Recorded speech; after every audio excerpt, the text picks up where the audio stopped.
Welcome to our Master Computer Science Academy, Special Academy for Computer Science. Computer Science-காக மட்டுமே இருக்கிற ஒரு academy.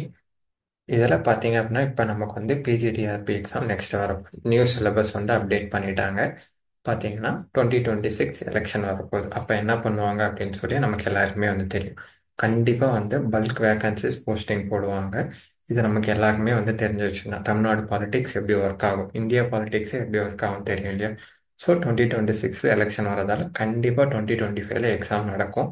அதுக்கு தான் அவங்க நியூ சிலபஸும் அப்டேட் பண்ணியிருக்காங்க. இப்போ பார்த்தீங்கன்னா மற்ற எக்ஸாம் இப்போ யூஜிடிஆர்பி அந்த மாதிரினா எதனா கேஸ் அந்த மாதிரி இஷ்யூஸ்லாம் இருக்குது. டெட் வச்சு போடுறதா எந்த மாதிரி அப்படின்னு சொல்லி இருக்கு. ஆனால் பார்த்தீங்க அப்படின்னா அதே அசிஸ்டன்ட் ப்ரொஃபஸர் அப்படின்னாலும் கெஸ்ட் லெக்சருக்கு பர்மனன்ட் பண்ணணும், இந்த மாதிரி இஷ்யூஸ்லாம் இருக்குது. ஆனால் நமக்கு பிஜிடிஆர்பியில் எந்த ஒரு இஷ்யூமே இல்லை. அவங்க எப்போ நினச்சாலும் நோட்டிஃபிகேஷன் ரிலீஸ் பண்ணி உடனே எக்ஸாம் கண்டக்ட் பண்ணலாம். நம்ம இப்போ பிஜிடிஆர்பிக்கான கிளாஸஸ் நம்ம பிப்ரவரி ஃபர்ஸ்ட் வீக்கில் ஸ்டார்ட் பண்ணுறோம். நீங்கள் இன்ட்ரெஸ்டடாக இருந்தீங்க அப்படின்னா நீங்கள் இந்த காண்டாக்ட் நம்பருக்கு காண்டாக்ட் பண்ணி நீங்கள் டீட்டெயில் எல்லாமே கேட்டுக்கோங்க. நமக்கு டெய்லி கிளாஸஸ் இருக்கும், ஆன்லைன் கிளாஸஸ், டெய்லி டெஸ்ட் இருக்கும். வீக்கெண்ட்ஸும் டெஸ்ட் இருக்கும், கொஷின் டிஸ்கஷன்ஸ் இருக்கும். 10 யூனிட்ஸ்க்கான ஸ்டடி மெட்டீரியல் ப்ரொவைட் பண்ணிடுவோம். உங்களுக்கு போஸ்டல் வழியாக உங்கள் வீட்டுக்கே வந்துடும். அப்புறம் சைக்காலஜி டெஸ்ட்டும் இருக்கும், தமிழ் எலிஜிபிலிட்டி டெஸ்டஸும் நமக்கு இருக்கும். சரிங்களா? டோட்டலாக 10,000 ப்ளஸ் கொஷின்ஸ் மேலே ரெடி பண்ணி வச்சுருக்காங்க. ப்ரீவியஸ் இயர் கொஷின்ஸ் ப்ளஸ் ஒரு ஒரு கான்செப்ட்ல எந்த மாதிரி கொஷின்ஸ்லாம் கேட்கலாம், ஒவ்வொரு யூனிட்டுமே ஸ்ப்ளிட் பண்ணி டெஸ்டர்ஸ் ரெடி பண்ணி வச்சுருக்காங்க. நீங்கள் கண்டினியூஸாக படிங்க. கண்டிப்பாக நிறைய ப்ராக்டிஸ் பண்ணால் மட்டும்தான் கிளியர் பண்ண முடியும். காம்படிஷன் ரொம்ப ரொம்ப ஹெவி. அதுக்காக கிளியரே பண்ண முடியாதா அப்படின்னா கண்டிப்பாக கிடையாது. நீங்கள் கன்சிஸ்டண்ட்டாக படிச்சீங்க அப்படின்னா 100% கிளியர் பண்ண முடியும். நிறைய வேக்கன்சிஸ் ஃபில் பண்ணுவாங்க. ஸோ நீங்கள் இந்த டைம் மிஸ் பண்ணிட்டீங்க அப்படின்னா திரும்ப எப்போ இந்த எக்ஸாம் வரும் சொல்லி தெரியவே தெரியாது. 4 to 5 இயர்ஸ் அது கண்டிப்பாக ஆகும். ஸோ நீங்கள் தெளிவாக இந்த டைம் கான்சென்ட்ரேட் பண்ணீங்க அப்படின்னா நமக்கு கண்டிப்பாக இன்னும் ஒரு 6 to 7 months அது இருக்குது. ஃபுல்லாக நீங்கள் ஃபோக்கஸ் பண்ணீங்க அப்படின்னா கண்டிப்பாக கிளியர் பண்ண முடியும். சரிங்களா? இன்னைக்கு கிளாஸில் நம்ம ஃபஸ்ட்டு யூனிட் பிஜிடிஆர்பியோட ஃபஸ்ட் யூனிட் பார்த்தீங்கன்னா அதில் டிஜிட்டல் லாஜிக் அப்படின்னு சொல்லி ஒரு டாபிக் கொடுத்துருப்பாங்க. எலக்ட்ரானிக்ஸ் சம்மந்தப்பட்ட ஒரு டாபிக்.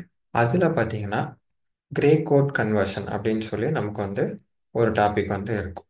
இதை பற்றி நம்ம பார்க்கலாம். இப்போ ஒரு கோட், பைனரி கோட் கொடுத்துட்டு கிரே கோடை எப்படி கன்வெர்ட் பண்ணுறது, கிரே கோடாக இருந்தால் அதை எப்படி பைனரி கோடாக கன்வெர்ட் பண்ணுறது அப்படின்னு சொல்லி பார்ப்போம். கிரே கோடோட தியரி கான்செப்ட்ஸும் பார்ப்போம். அதோட வேரியஸ் நேம்ஸ் என்ன, அதை எப்படி இம்ப்ளிமெண்ட் பண்ணணும், அதோட கான்செப்ட் என்ன, எல்லாமே நம்ம பார்க்கலாம். சரிங்களா?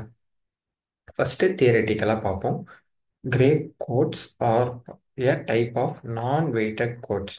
நீங்கள் கிரே கோட் பார்க்கறதுக்கு முன்னாடி weighted codes, non weighted codes இப்படின்னா என்னன்னு சொல்லி தெரிஞ்சிருக்கணும். அதை நம்ம டீட்டெயிலாக இதில் பார்க்க வேணாம். ஜஸ்ட் நான் ஒரு இன்ட்டு மட்டும் கொடுக்குறேன். மற்றபடி நம்ம டீட்டெயிலாக நம்ம அப்புறமா பார்க்கலாம். இந்த வீடியோவில் நம்ம கிரே கோடை பற்றி மட்டும் பார்ப்போம். இப்போ வெயிட்டட், நான் வெயிட்டட் ரெண்டு இருக்குது. இப்போ வெயிட்டட் அப்படின்னா ஒரு ஒரு பிட் பொசிஷன்ஸுக்குமே ஒரு வெயிட் இருக்கும். ஃபார் எக்ஸாம்பிள் 8421 உங்களுக்கு தெரியும் இல்லையா?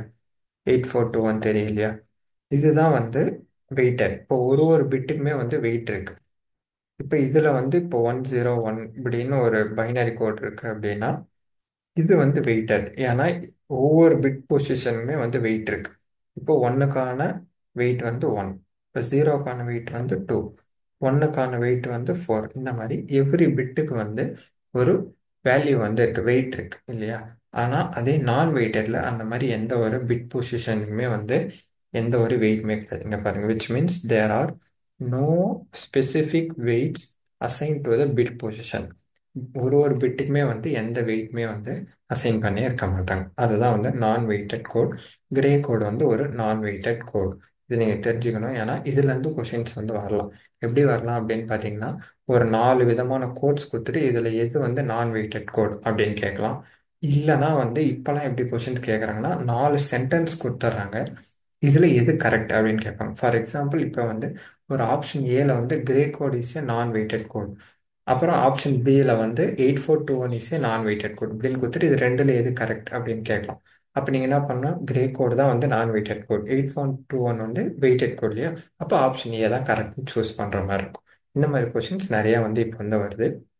அதனால தான் நான் சொன்னேன், டிஆர்பியோட கொஷின்ஸ் லெவல் ஹை ஆகிட்டே போகுது. ஸ்டாண்டர்ட் லெவல் ரொம்ப ஹை ஆகிட்டே போகுது. எவ்ரி கான்செப்ட்லேருந்து கொஷின்ஸ் வந்து கவர் பண்ணணும்னு சொல்லி பார்க்குறாங்க. எந்த கான்செப்ட்மே நம்ம வந்து ஒமிட் பண்ண முடியாது. அடுத்து பார்த்தீங்கன்னா Gray code is also known as reflected binary code. இதை நீங்கள் தெரிஞ்சு வச்சுக்கணும். கிரே கோடோட இன்னொரு நேம் என்ன அப்படின்னு பார்த்தீங்கன்னா ரிஃப்ளெக்டட் பைனரி கோட் அப்படின்னு வந்து சொல்லுவாங்க. அடுத்து Gray code only allows one bit to change when changing from one value to another. ஒரு பிட்டு தான் ஒரு ஒரு டைம் வந்து சேஞ்ச் ஆகும். இப்போ நம்ம ஒரு ஒரு பிட்டு இனிஷியலைஸ் பண்ணும்போது ஒரு பிட்டு தான் சேஞ்ச் ஆகும். இது நீங்கள் இப்போ தியரட்டிக்கலாக பார்க்கும்போது குழப்பமா இருக்கலாம். நம்ம சம் சால்வ் பண்ணும்போது உங்களுக்கு ஏன் இதை வந்து சொல்கிறாங்க, ஒன் பிட் தான் சேஞ்ச் ஆகும்னு ஏன் சொல்கிறாங்கன்னு சொல்லி அப்போ வந்து நமக்கு புரியும். நம்ம நெக்ஸ்ட்டு சம் சால்வ் பண்ணுவோம், அப்போ வந்து டீட்டெயிலாக அதை வந்து பார்க்கலாம். இந்த மாதிரி ஒன் பிட்டு தான் அது சேஞ்ச் ஆகிறதால இதுக்கு இன்னொரு நேம் என்ன கிரே கோடுன்னு பார்த்தீங்கன்னா யூனிட் டிஸ்டன்ஸ் கோட். ஸோ நமக்கு கிரே கோடை ஆல்சோ known as ரெண்டு நேம் இருக்கு. என்னென்னு பார்த்தீங்கன்னா ரிஃப்ளெக்டட் பைனரி கோடும் இருக்கு, யூனிட் டிஸ்டன்ஸ் கோடு அப்படின்னு வந்து இருக்கு. இது ரெண்டுத்தையும் நீங்கள் வந்து தெரிஞ்சு வச்சுக்கோங்க. அப்புறம் பார்த்தீங்கன்னா keep leftmost bit as same and XOR other bits. Okay, இது வந்து நம்ம சம் சால்வ் பண்ணும்போது உங்களுக்கு வந்து புரியும். இப்போ நம்ம சம் போகிறதுக்கு முன்னாடி இன்னொரு கான்செப்ட் இதில் தெரிஞ்சிருக்கணும். என்னன்னு பார்த்தீங்கன்னா இந்த எக்ஸ்ஆர் கேட் எப்படி வந்து ஆப்ரேஷன்ஸ் வந்து பர்ஃபார்ம் பண்ணணும் அப்படின்னு சொல்லி. எப்படின்னு பார்த்தீங்கன்னா இப்போ எக்ஸ்ஆரில் ரெண்டு இன்புட் இருக்குது அப்படின்னா ஏபின்னு இருக்குன்னு வச்சுக்கோங்க. 00 01 10 11 இதுதானே இன்புட் காம்பினேஷன் 11. இதுதான் வந்து ரெண்டு இன்புட் இருக்குன்னா அதோட இன்புட் காம்பினேஷன். எக்ஸ்ஆர் கேட்டில் எப்போ ரெண்டு இன்புட்டும் சேமாக இருக்கோ, எப்போல்லாம் ரெண்டு இன்புட்டும் சேமாக இருக்கோ அப்போல்லாம் வந்து ஆன்சர் வந்து ஃபால்ஸ். சரிங்களா? ஆன்சர் வந்து ஃபால்ஸ்னா வந்து ஜீரோ. ஃபால்ஸ்னா ஆன்சர் வந்து ஜீரோ. இது எப்போல்லாம் வந்து ரெண்டு பிட்டும் சேஞ்ச் ஆயிருக்கோ 1001 வேற வேற இருக்கோ அப்போ வந்து ஆன்சர் வந்து ட்ரூ. ட்ரூனா வந்து வேல்யூ வந்து 1, ஃபால்ஸ்னா ஜீரோ, ட்ரூனா 1. இது பேசிக் கான்செப்ட் உங்களுக்கு தெரியும்.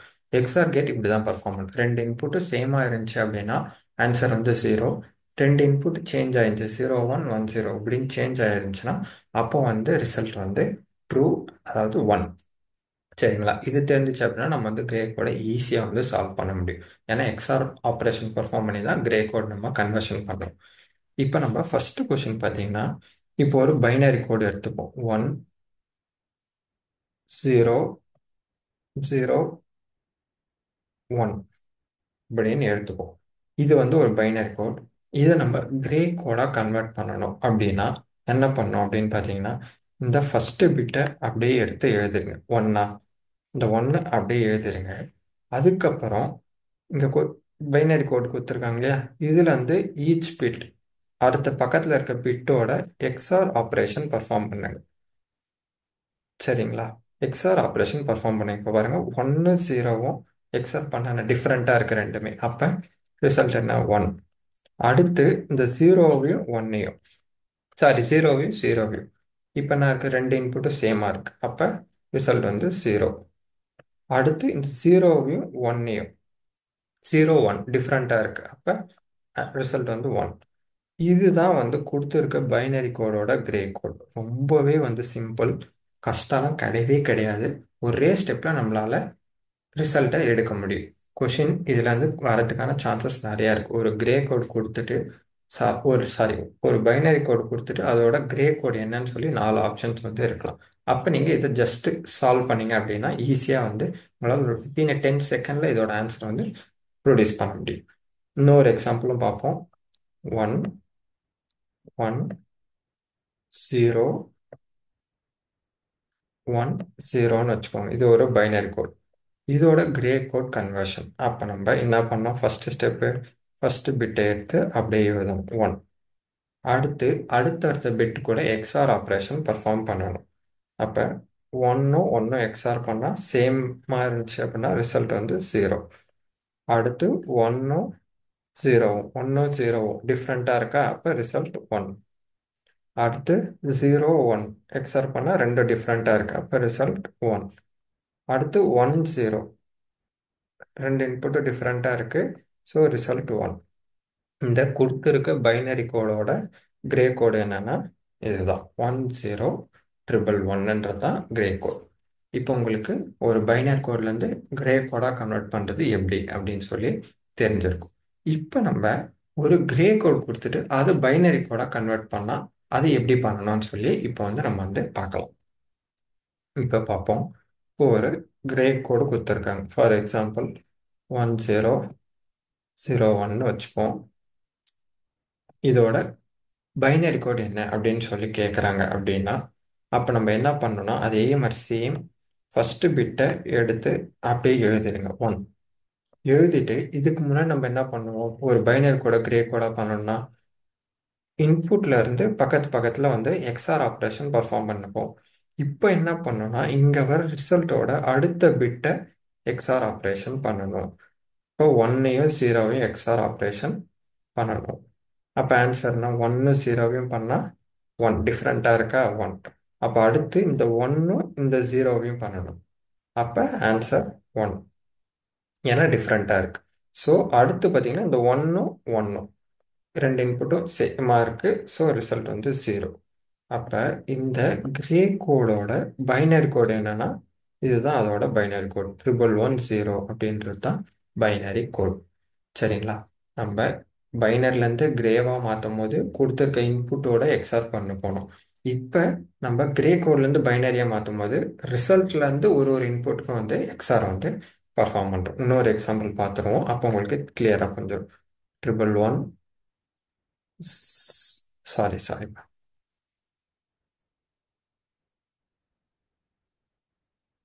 ஒரே நிமிஷம். ஓகே.